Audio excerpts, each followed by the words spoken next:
Hello again. In this programme, Brian Clough and myself are looking at Aston Villa, the biggest club in the Midlands, but a club that sadly have been relegated to Division 2.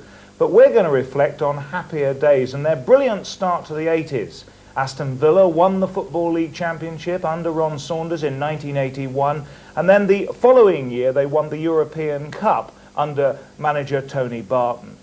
Well, Brian Clough, you and I were in the Feyenoord Stadium in Rotterdam that day as part of ITV's commentary team, and it does seem remarkable that it's only 5 years ago since Aston Villa won the European Cup. Well, it's not remarkable in one sense of the word. It's very, very sad, actually.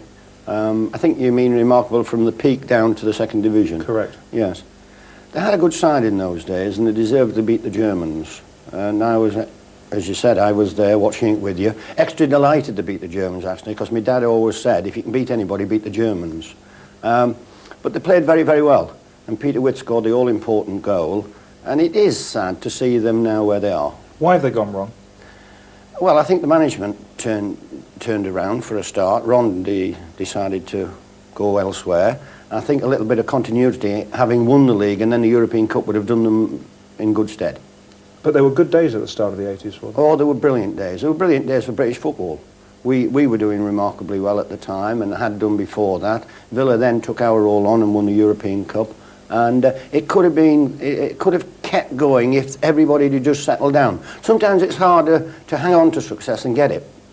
Right, well, talking of success, let's now turn the clock back to that championship season. March the 14th, 1981, the visitors at Villa Park were Manchester United. Aston Villa starting the day as joint leaders of the Football League with Ipswich Town. 42,000 at Villa Park to see a fixture that always seems to produce exciting chemistry and plenty of goals. And two of Brian Clough's Nottingham Forest strikers in the forward lines for Aston Villa, Peter Withe, and Gary Birtles for Manchester United. The commentator that day at Villa Park, Hugh Johns. Referee, Mr. Darryl Reeves of Uxbridge, gets us away. Aston Villa, claret and blue jerseys, white shorts, attacking the goal to our right. Manchester United changing into a white jersey uniform this afternoon.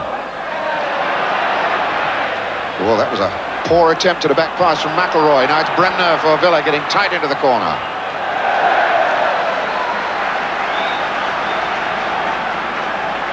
Villa with a lot of support here, of course. Mortimer, first shot, on target. Jimmy Nicholl to Alveston.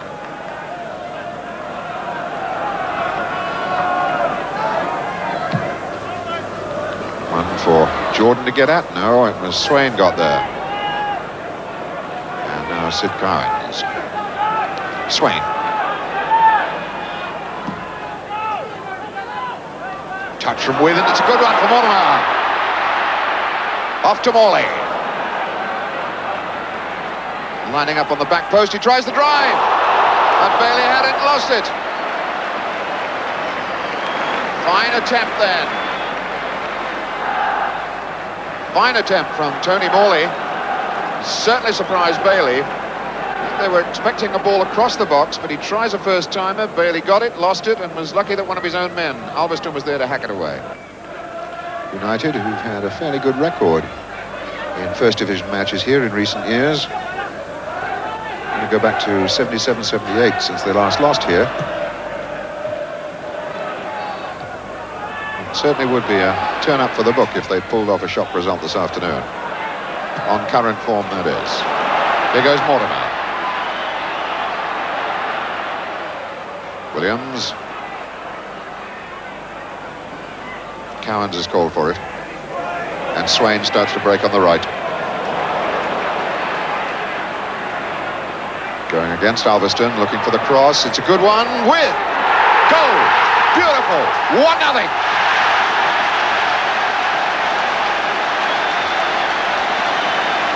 Well, Peter Withe really made that look easy, and that was not. Kenny Swain, this break on the outside, races past Alveston, a perfectly flighted ball. And look at the way that Peter Withe picked his spot just wide of Bailey's stretching right hand. Lovely goal, Peter Withe. Aston Villa, 1-0. Goal number 14 this season for Peter Withe. He's 13th in the First Division.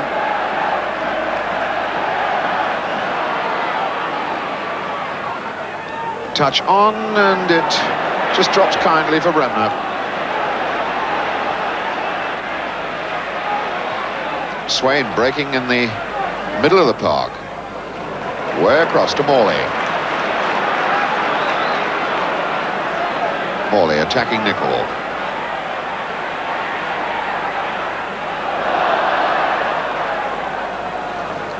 Corner given. Morley was expecting a free kick. At least he got something out of it. Nicol figures it's a goal kick.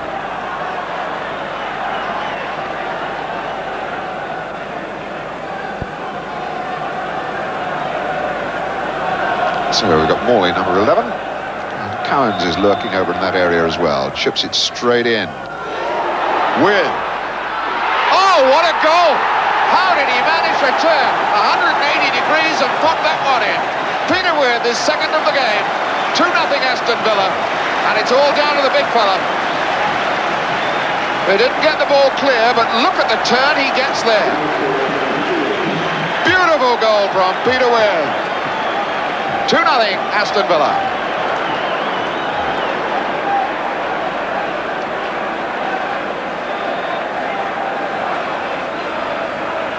So, with 28 minutes of the first half gone,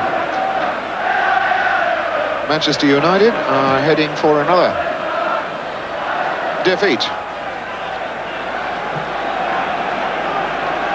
Whilst Aston Villa are heading for their 8th win in a row. If they get it, that's going to equal the best run ever in the club's history. And Peter Weir's on a hat-trick now.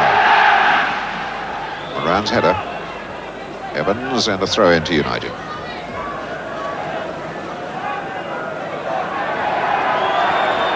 McElroy for Macari.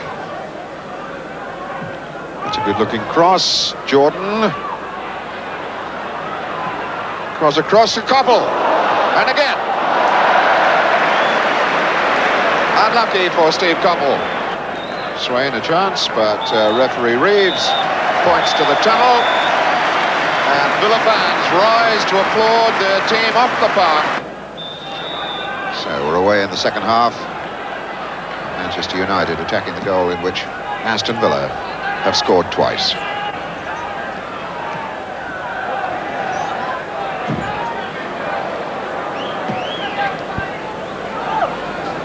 Manchester United 6 consecutive away defeats. Going to be lucky if they get anything out of this game now. Aston Villa very much in the boss seat. That's Albiston. Fouled. Free kick.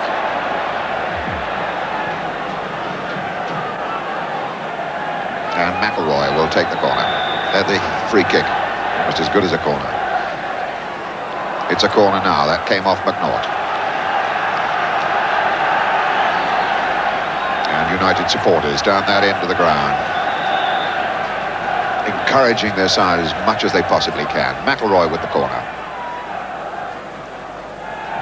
Macari a touch. Will come to Koppel. Good cross, far post, and there's McElroy. And there's the goal from Joe Jordan. It's 2-1. And the United fans have absolutely risen up out of their seats for that one. They really got a close-up view of it. So that travel down was worthwhile. Koppel then, a lovely bit of football, knocks it far post, and we look for McElroy to get the touch on the far post, and then Jordan, his marker not near him, a touch from Rimmer, and a gift for Jordan. Dave Sexton over in the left of the group as we look at United manager.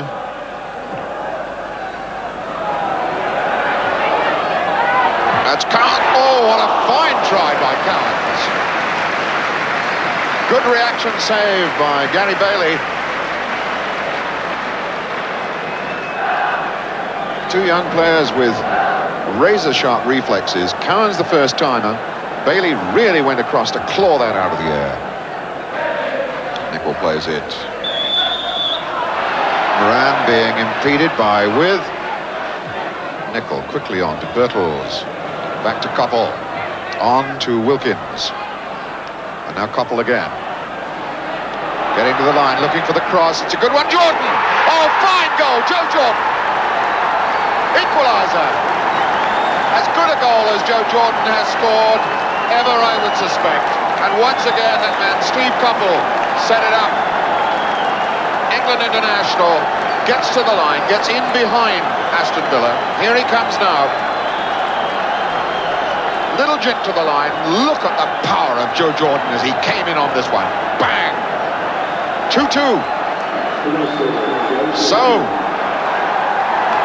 the two number 9s have scored the goals that are up on that board. Peter With, 2 for Villa. Now Joe Jordan has scored his second for Manchester United.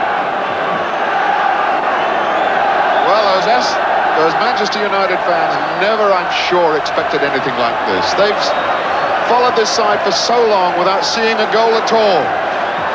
And now suddenly they've seen 2. That's Cowans. Now Morley running at Nicol. He's got Coppell there in support. Looking for Peter With. Right into the hands of Bailey.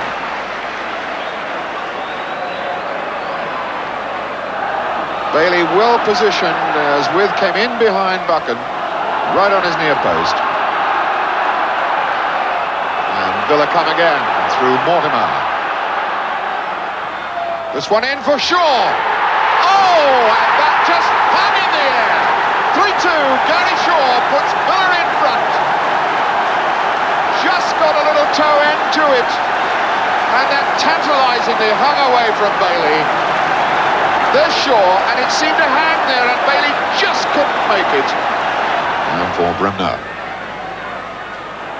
Taking on Albiston and running him. And getting the cross in, and Shaw! Across the face of the goals. Morley to knock it in again. Looks useful. Shaw. Knocked out by Buchan. Corner. Shaw to take the corner quickly then for Cowans. To Shaw again. Across the face of the goals, and a shot from McNaught. Pushed away by Bailey. He must have seen that desperately late. Fine effort by big Ken McNaught. Would have been looking for his first goal of the season, in fact. And he strikes it beautifully well. And Bailey reacted magnificently. Jordan helps that on. McNaught heads clear. That'll drop down to Coppell. And Birtles gives United fresh hope. Touchdown to Coppell. And again Coppell trying to get there. And he's pointed to the penalty spot, has referee Reeves. And United have the chance to draw level.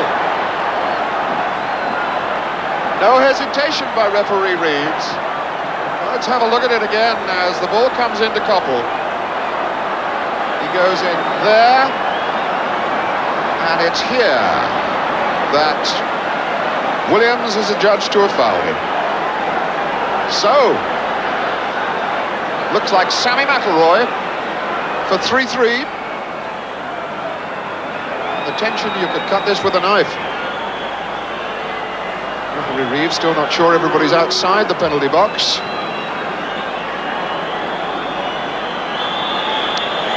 McIlroy. 3-3 it is! Well, that's unbelievable! Well, smashing game there, Brian, and Peter Absolutely With doing brilliant, yes. Peter With doing so well. Peter With always did well. I think he regretted his move to Newcastle, and I think he regretted the fact of leaving us, obviously, but he was back in the Midlands in nearly no time and remarkably happy. And there's Gary Birtles playing in that match as well. I didn't recognise him for a start. I knew obviously he'd gone to Manchester United at that time, but he seemed a little bit out of place at Manchester United, and watching the match also, he seemed to be out of position an awful lot of time as well. He seemed to have turned himself into an outside left. But he got him back here, though? He came back here and he was happy and he was more content and he was in his own backyard, and he's done very well ever since. There is, as I said earlier in the programme, a bit of chemistry when Aston Villa play Manchester United. You often get those sort of fixtures, don't you, where two teams can produce a good... Well, Villa were at a peak at that time, and I think there was a bit of a threat to Manchester United because they'd had a spell where they couldn't win a match. And all the signs were there for a good game, and as it turned out, we grabbed it on film, and you've made yourself a few extra bob. Well, good place to take a break after that comment. We'll be straight back, though, with the European Cup final, the year that Aston Villa won Europe's biggest prize.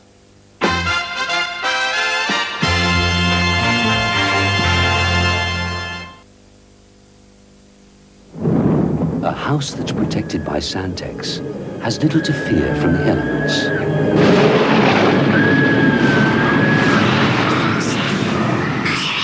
Santex exterior gloss with acrylic has up to twice the life of ordinary gloss, and Santex matte is made thicker to last longer.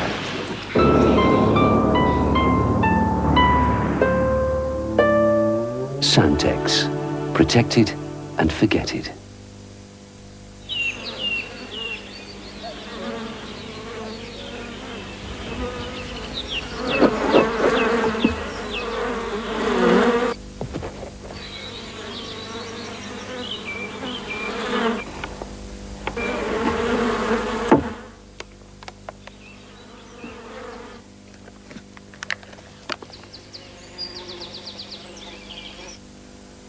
Some people will always trust their sense of taste. Some people will always buy Krona margarine. Try Krona on your sense of taste.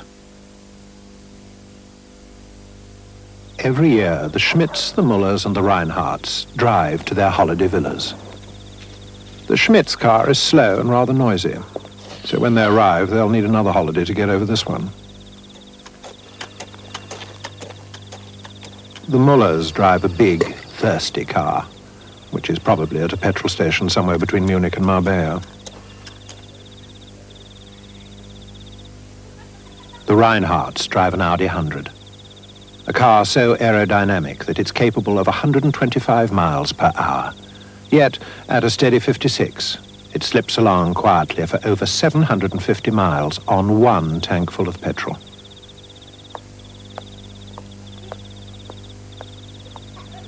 And the moral of the story is, if you want to get on the beach before the Germans, you better buy an Audi 100. Vorsprung durch Technik, as they say in Germany. Scone missing?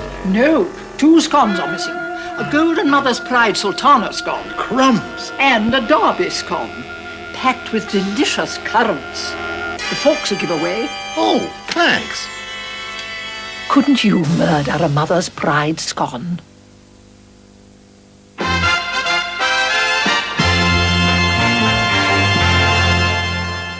Welcome back. Well, now we move on to 1982, when Aston Villa succeeded Nottingham Forest as the European Cup finalists, when they met Bayern Munich in Rotterdam in that season's final.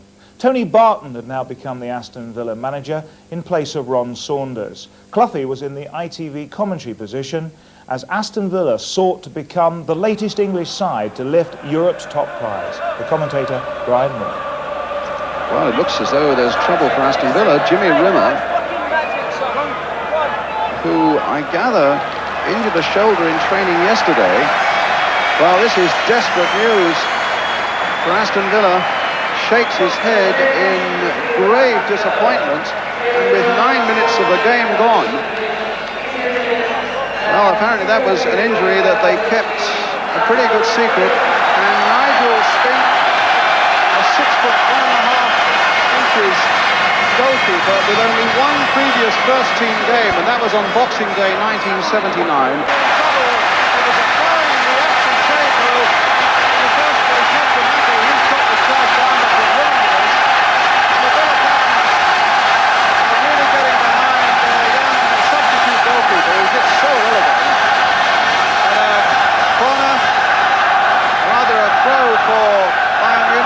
Rummenigge's shot, and he got well behind him. But here's Augenthaler, the sweeper, coming forward for about the first time in the game for Bayern Munich, finding Rummenigge, finding Breitner. And Müller! Oh, my word! Pernis was right in on that. So too was Breitner. So too was McNaught. And if anything, it might even have ended up an own goal. No, it would have come off Dieter Hoeneß. Kuttler now. As Bayern break forward again. It's Augenthaler and it's Kuttler right in there as well, all the way. And across the face of the goal. A tremendous break out there by the man from the back, Augenthaler. And a lot of trouble there for Aston Villa. Brian, he'll kick himself for the rest of the year over this effort. He'd done so well. All it needed was just a pull back and somebody walks it in the back of the net. Augenthaler. This big difference. I thought he had gone past him, but it hadn't. With some road, Brian, and some save. Brilliant piece of football from both sides. It's a hell of a save from the young goalkeeper, this.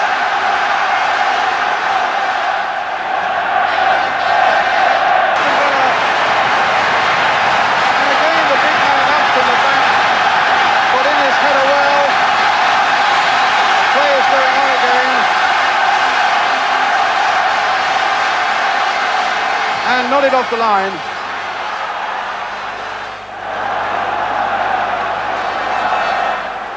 But Villa still hanging on at 0-0. Mortimer. Peter Way said thank you off the post. 1-0 to Aston Villa. Halfway through the second half. Viner, they've got to push everybody forward now. Villa have got to keep their resolution together for another 4 minutes as they get it back again to Nigel Spink. 3 minutes, Brian. Just keep it. Left back, we're looking for you.